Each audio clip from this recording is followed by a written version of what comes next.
Hi folks, we've got another mystery to share with you today. We talked about the polluted creek the last video. Well, I want to show you something else that's close to it and somewhat connected, but also interesting as far as the history of my place. If you look here, it's well overgrown. You can see there are concrete pipes, and there actually are, I don't know how well the camera's picking this up. There actually are a row of 6 of them next to each other here. I know it's in through the trees because it's grown up over the years. When I was a kid, you could see these certainly more clearly, but I often wondered, why were they here? This is the meadow. There's no water here. Is it just for runoff? When the rains are heavy? Well, you wouldn't need this many, and actually I'll go up on it in a second, they formed a pipe bridge over this roadway that extended further north, and there's about, I don't know if it's 4 or 5 in width all the way across, so there are a couple dozen actually all buried in here. They're about 3 feet in diameter, I believe, inside diameter, and about 4 feet long.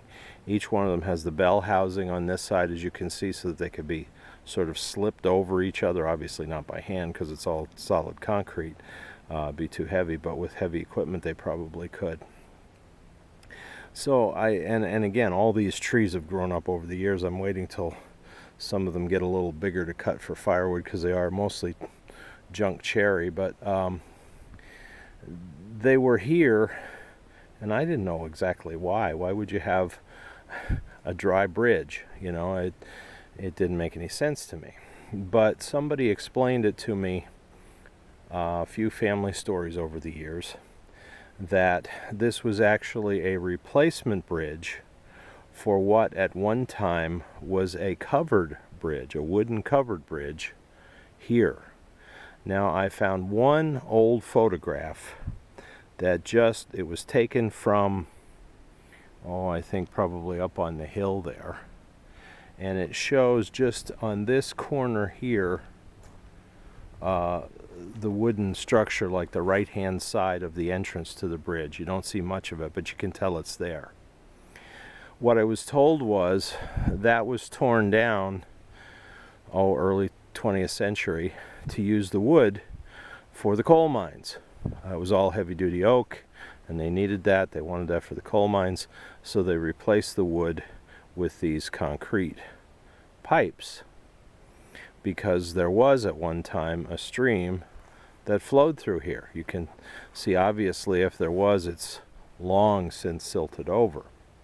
Well, this does make sense if you also look at the situation here, or the topography here, I should say, of the way this, not only this shed here sits, but also you can see the slope on this field.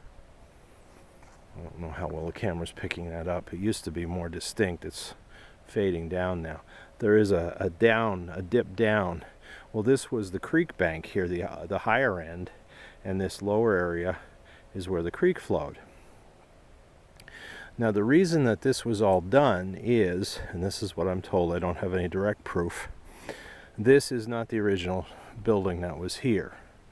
I don't know when this shed was built, but long before my time. But in the early 1800s, which is before my family owned the property, we got the farm in 1860. What was here was actually a water-powered sawmill. And the building that housed the sawmill was about here, probably a little down a little closer to where I'm standing. And what they did was, they went up the creek, that creek I showed you in the previous video, the polluted one, and they diverted part of it straight down through here to provide what they call the mill race, the moving water that would turn the water wheel. Because in the early 1800s, they had no other way to power it. They didn't have steam yet, they didn't have electricity, certainly didn't have gas and other fossil fuels to use. Not even coal was really big at that time, so they used water. Now, when this sawmill began here, I don't know. This farm has been a farm since the 1700s. I believe it was one of those not investitures, I guess it'd be an investiture from the colonial government to pay soldiers from the Revolutionary War. After the Revolutionary War, many of the colonial soldiers hadn't been paid. The new government didn't have money, but what it did have is a lot of land, so they divided out land tracts and gave it to the soldiers for them to start their own farms or other businesses. If that's the case, then somebody came here, saw the natural topography, and all the woods, and thought this is where you put a sawmill. Everybody needed wood. The country was starting to grow. And how long the sawmill was here, I have no idea. It probably predates the covered bridge, certainly.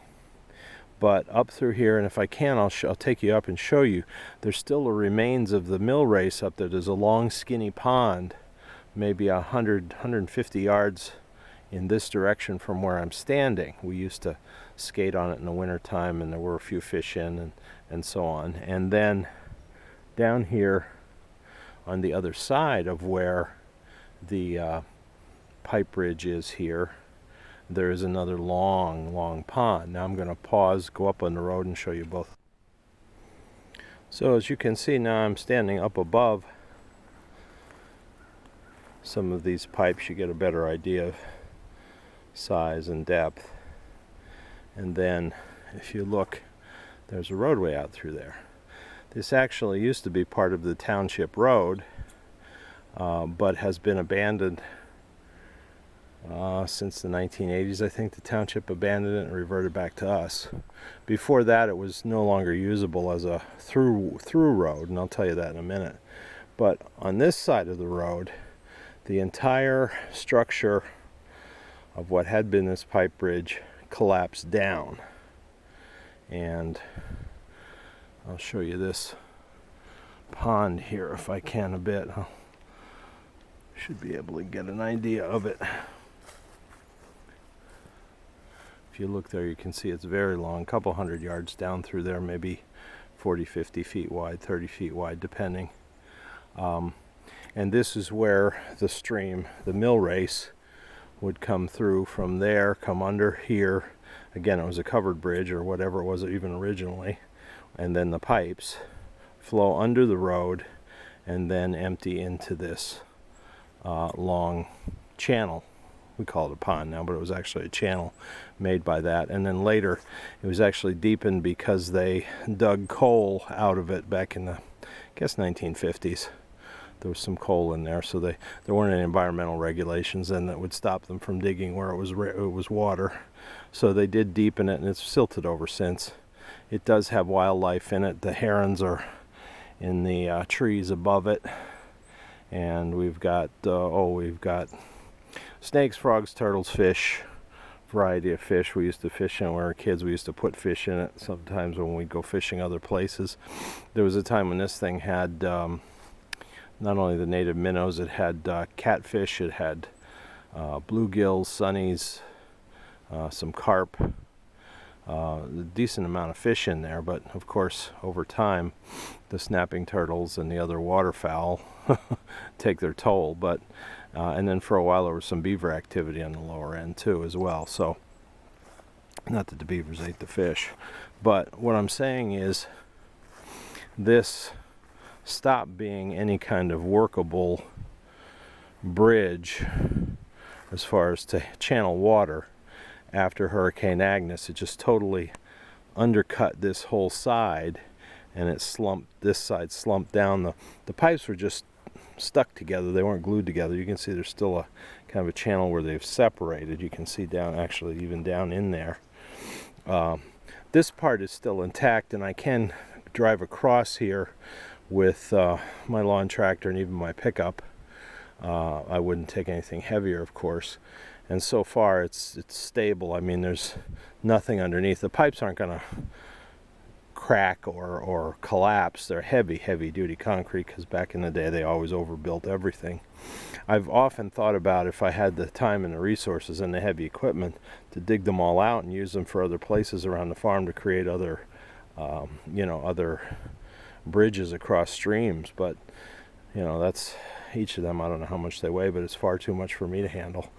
But they're here, And what happened with Hurricane Agnes, there was so much water. Now that stream that I showed you in the previous video, the polluted stream, this is all part of its floodplain. And when Hurricane Agnes came through here, not only did the little stream in the yard flood beyond anything you could imagine, the actual creek that's maybe this way, about 100 yards in the distance there or so, this was all underwater too, that had overflowed its banks and came over here. And so in 1972 is probably the last time these pipes carried any volume of water. Oh, occasionally if we get some heavier rains and something, some could trickle through it. But that would have been the last time that they actually did the job that they were put in place for.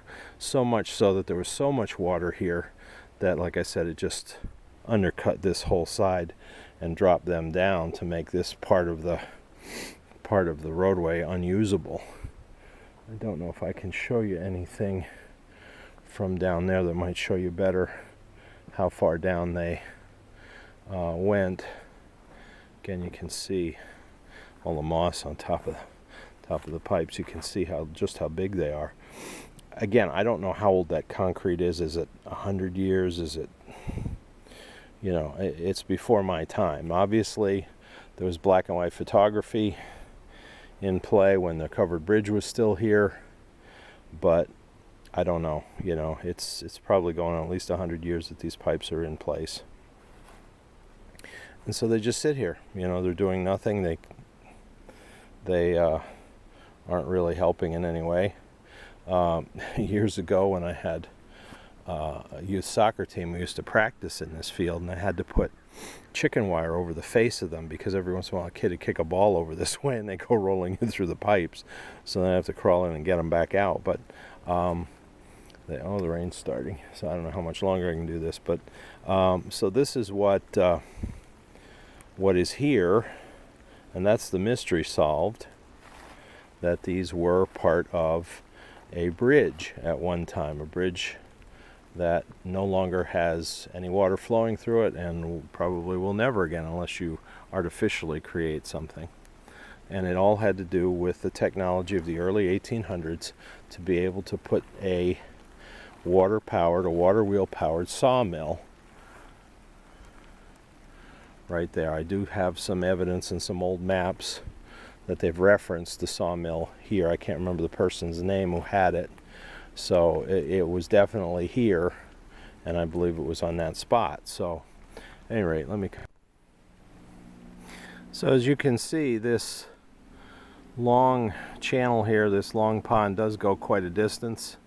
It does eventually empty back into that polluted creek, maybe another, maybe half a mile north of here. Still along this is a mountainside ridge, a rock escarpment, I guess you could say. I mean, it's covered over now, but you can see the water is clear. This is not polluted by the polluted creek. This is fresh water.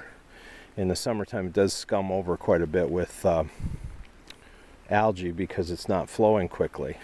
I thought maybe one day the plan would be to channel the little stream in the yard into here so that it would have a better volume of water and so on. But again, that's a lot of work and a lot of equipment that I just don't have.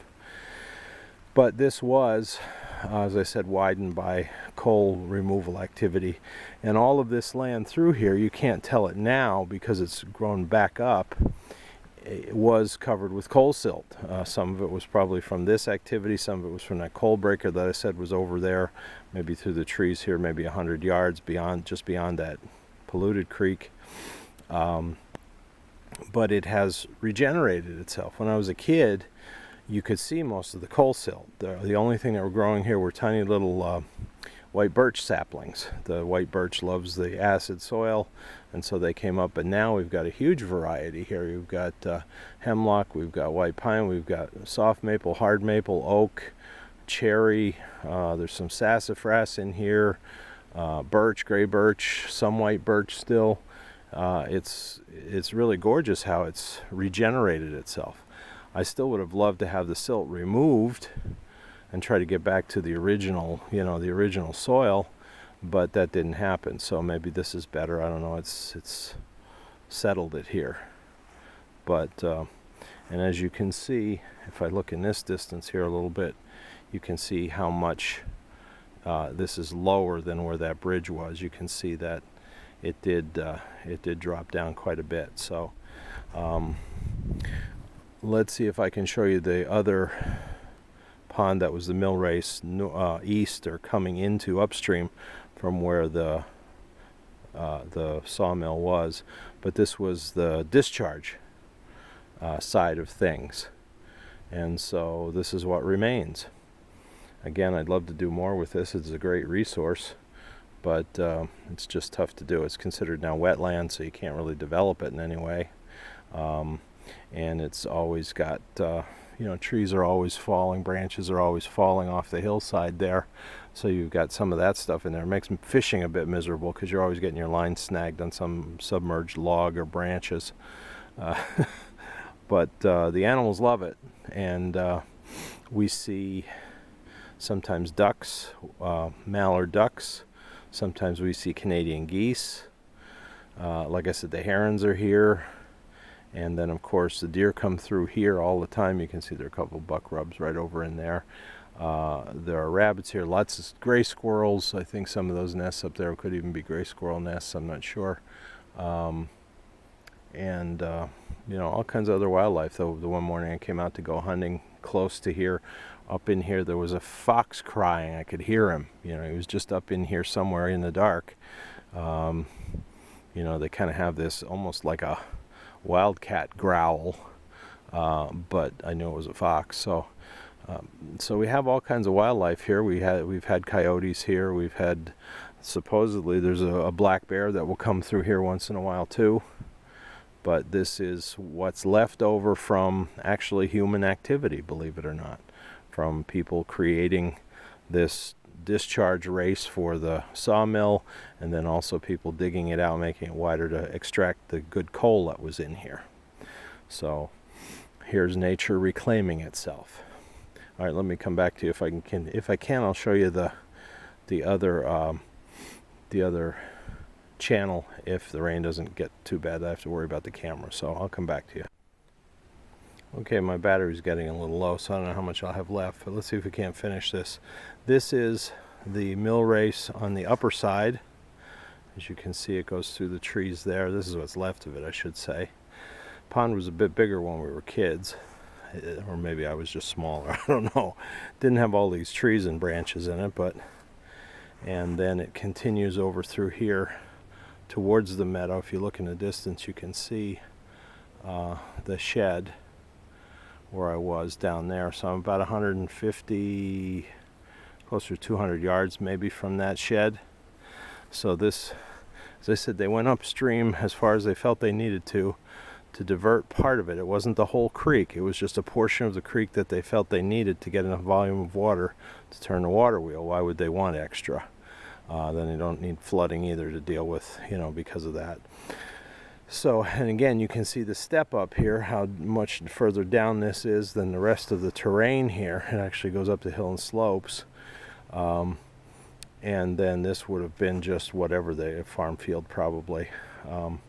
And then the lower end there is, on the upper side here, the north side of this is just flat. This is all coal silt land too.